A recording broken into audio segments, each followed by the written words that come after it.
Okay, let's do this. It's gonna be amazing. We're all gonna learn so much. All right, here's our problem. In each of the following problems, find the A equals LU factorization of the coefficient matrix. Then use forward and back substitution to solve the corresponding linear systems, AX equals BJ, for each of the indicated right-hand sides. Okay, what are we doing? What is going on here? So essentially what we want to do is we want to solve the linear system, AX equals BJ, for each of the sides. So what that means is AX equals BJ.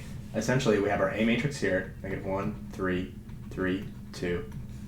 We have our variable matrix here, so we can do x1, x2. These are our two variables. You can do x and y, you can do whatever you want there. And we have our B matrix. So we have 1, 2, 3 of these, 1, -1. And essentially what we want to do is we want to solve this system of linear equations. Because this is so small, I would just plug this in and actually just solve the system of linear equations and not have to worry about all this stuff. But I think linear algebra is we're trying to get computers to do a lot of this stuff. So why would we use LU factorization at all? Well, most of the time I would say don't use it. Most of the time I would say just use Gaussian elimination. What I would do most of the time is form an augmented matrix. So -1, 3, 3, 2. And then form an augmented matrix with B, so 1, -1. So what we did is we took A here, we augmented it with B, 1. And then I would just solve this by getting a 0 here, doing Gaussian elimination, doing the row operations onto the coefficient matrix.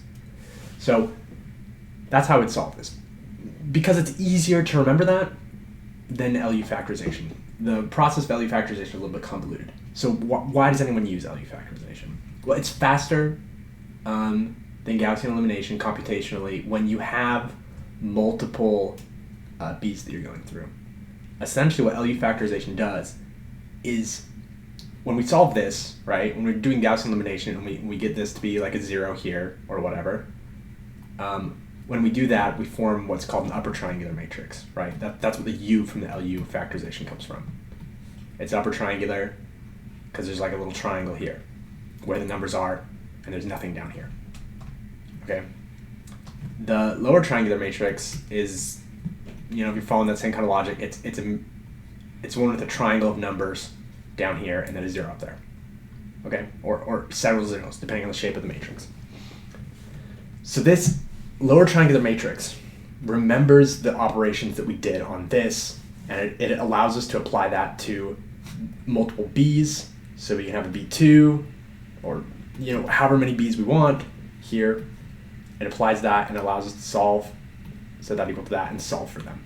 Okay, so let's walk through the process of how this is going to work, and then we'll solve it. It'll make a lot more sense when we're actually working through it. LU factorization is really confusing. I haven't found any good videos on explaining it. So let's go through how the process actually works. So we take essentially we're trying to solve for this. We're trying to solve for x. X is the thing that we are looking for. So AX equals B.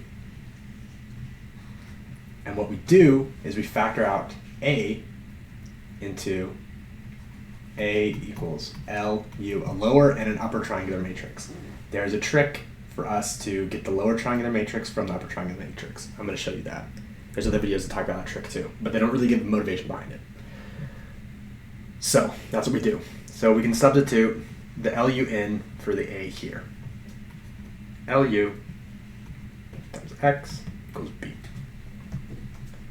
So what is this forward and backward substitution nonsense? All that we're doing is we're just pulling out a y out of thin air, and we're saying that the upper triangular matrix times the variable matrix X equals y. Okay, so essentially we're just going to plug a y in there. So we have Ly equals B. And LU factorization, what we do is we solve first for this y, okay, through forward substitution. Once we have that, what y equals, we can just plug that into here. So ux equals y. Once we know what y is, plug it into there, and then we can solve for x. Then we get the answer, we're done. So what makes this nice is we don't have to repeat the first step. We don't have to repeat these first steps where we factor it out. we already have the factors. So when we plug in a different b, so say that we did this the first time with b1, okay, we can just do this again, but with b2. So we already have L solved, we already have the lower triangular matrix, and we're just going to plug in a b2 and essentially get the new y values, and we're just going to plug them in, and we can solve for the new x values. Okay, so that's what makes this faster. We preserve the information of the first run, and we just use it over and over again. So let's go back and look at our numbers. All right, so we're going to solve it for, we're going to first factor a, and then do forward and back substitution. Let's actually do it. So a, we have -1, 3, 3, 2.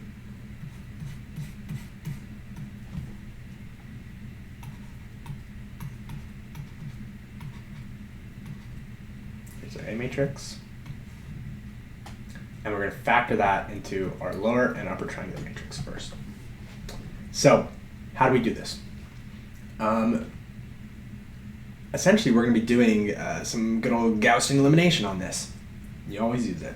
And that's going to help us figure out what the upper triangular matrix is. Right? Because if we get a 0 there, we have an upper triangle. So how do we figure out the lower triangular matrix? There's a trick. The trick is we do the identity matrix, except for the bottom corners. And if this was bigger, we would just do a bigger identity matrix. And we just leave these ones blank. And for these, whatever operations we do to get this position, we're just going to do whatever operations we do the first row to the second row, or whatever row. We're just going to write down the inverse of that operation. So that'll make sense once we do it. All right, so how do we get a 0 here? Let's take 3 times row 1. This is our row 1. This is our row 2. So we're going to take 3 times the row 2, row 1, and we're going to 3 times row 1, and we're going to add that to row 2. That should get us the 0 there. So let's go.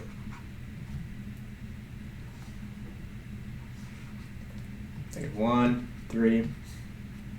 3 times row 1, 3 times -1, -3, plus 3 is 0. 3 times 3 is 9, plus 2, 9, 10, 11. We're going to have 11 here. And we have our upper triangular matrix. Okay? So how do we figure out what the lower triangular matrix is? Well, like I said, we're going to take the 3. We multiplied the first row by 3, so we're going to put a -3 here. All right? And that gives us our lower triangular matrix. And this is our upper triangular matrix. So we figured out that first part. Let's go on to the next step. So we have L, U, X equals Y is what we're going to do. And we're going to replace the L, U, X equals B. We're going to replace the UX with a Y. So UX equals Y. We get L, Y equals B. Now we're going to solve for Y. So let's take our lower triangular matrix right here, which is 1, 0, -3, 1. We're going to take our Y matrix, Y1, Y2. The reason they use Y2 and the reason I use Y1, Y2 is to remember the order, because I've gotten mixed up on that before. I think that's a good way of doing it. And now we're going to plug in B1, which, let's take a look all the way up here. B1 is 1, -1. 1, take 1.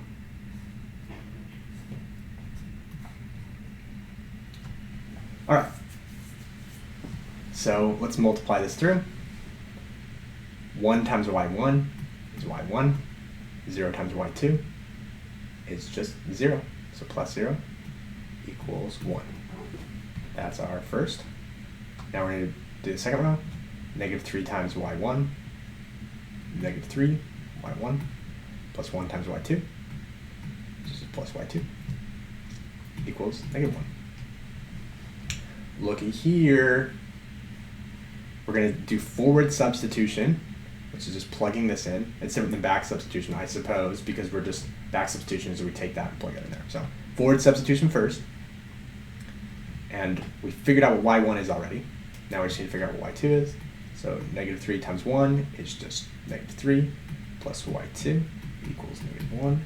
Then we're going to add 3 to both sides. That's going to cancel off this. You get y2 equals 2.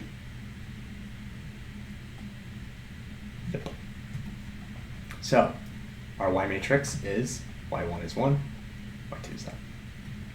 So this is our y matrix. 1, 2. Now what do we do with this guy? Well, remember, we're gonna, since upper triangular and x equals y, we're just gonna use this to solve for x. So let's take our upper triangular matrix, which is this guy right here. -1, 3, 0, 11. Upper triangular matrix, x. I'm gonna do x1, x2 equals y, which is right there. Y equals 1, 2. Let me look one more time just to make sure. Yep. Multiply this through. -x1 plus 3x2 equals 1.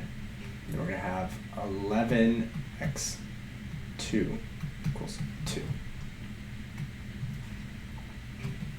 We're going to divide this by 11. Both sides by 11. That's going to give us that x2 equals 11 halves. Now we're going to do our back substitution. Plug that in there and solve for x1. So we have -x1 plus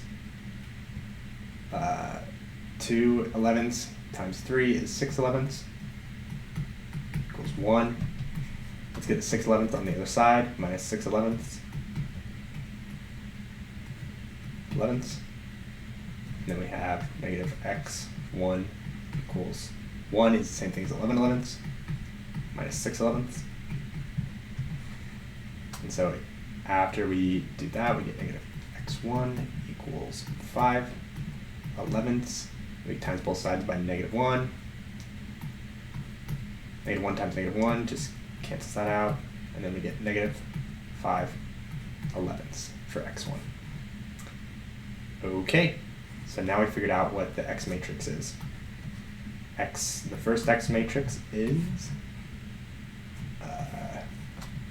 -5 11ths and 2 11ths. All right, let's check to see if that is correct. Yep. Yeah, x1, that's our first matrix solution. That is 5 11ths and 2 11ths. That is correct for the first part. Now, here's where it supposedly gets faster, is we don't have to do the first steps since we already factored out the matrix. That's actually nice if we zoomed out. We don't have to do the first steps again since we already factored out the matrix. We can just focus on the next steps. So essentially what we're going to do is we're going to plug in B2 now and go from there. B2. We're just going to do one more round. We're not going to solve the last part. So B2 equals 2, 5.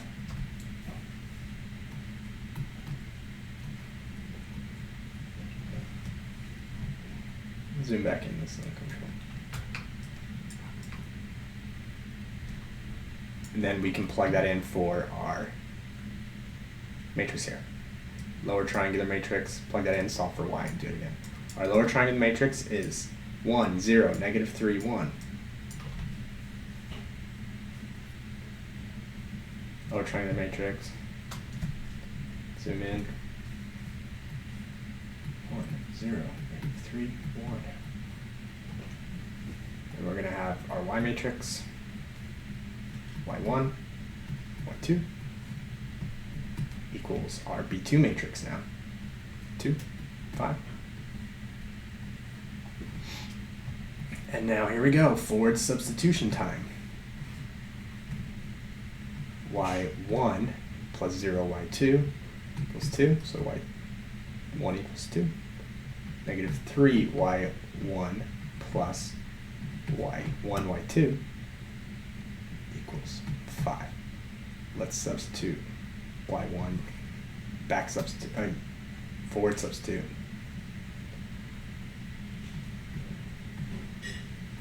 Into there, get negative 6 plus y2 equals 5. Add 6 to both sides. So we get y2 equals 11. And then that means that our Y matrix, let's do capital Y, equals 2 and 11. And now we can just put that next to our upper triangular matrix like we did before. Our upper triangular matrix is negative 1, 3, 0, 11.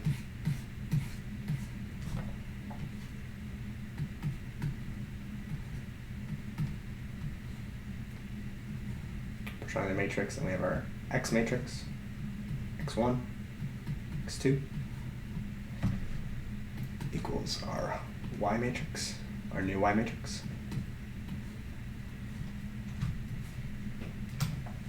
So we get negative x1 plus 3x2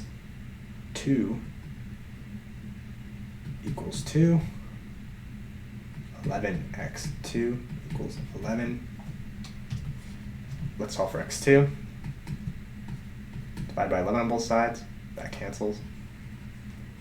That equals 1. So if x2 equals 1, take 1, back substitute it. Negative x1 plus 3 equals 2 minus 2 minus 3 actually. Minus 3. That cancels out. So we get negative x1 equals negative 1. We can times or multiply by negative 1 on both sides. That cancels. Negatives cancel. You get x1 equals 1. So since x2 and x1 are both equal to 1, that means our x solution matrix in bold is going to be 1, 1. And that's what the answer to x2 was that we saw earlier. Zoom out. Over here. That's what we got there. And we can do the same thing for x3. So in general, this is painful. I do not like it. I do not like it one bit. But you can do this. You can do L2 factorization. And in fact, it's good to understand how it works so that if you ever need to program a computer that has multiple B solutions. Oh, we're spinning. We're spinning around. That's how I feel right now. So I hope that helps. This is kind of a confusing concept. Don't feel stressed out if it's confusing. Just work through a couple practice problems and you'll understand it better. All right. Let me know if I got something wrong down in the comments. Thanks. Bye.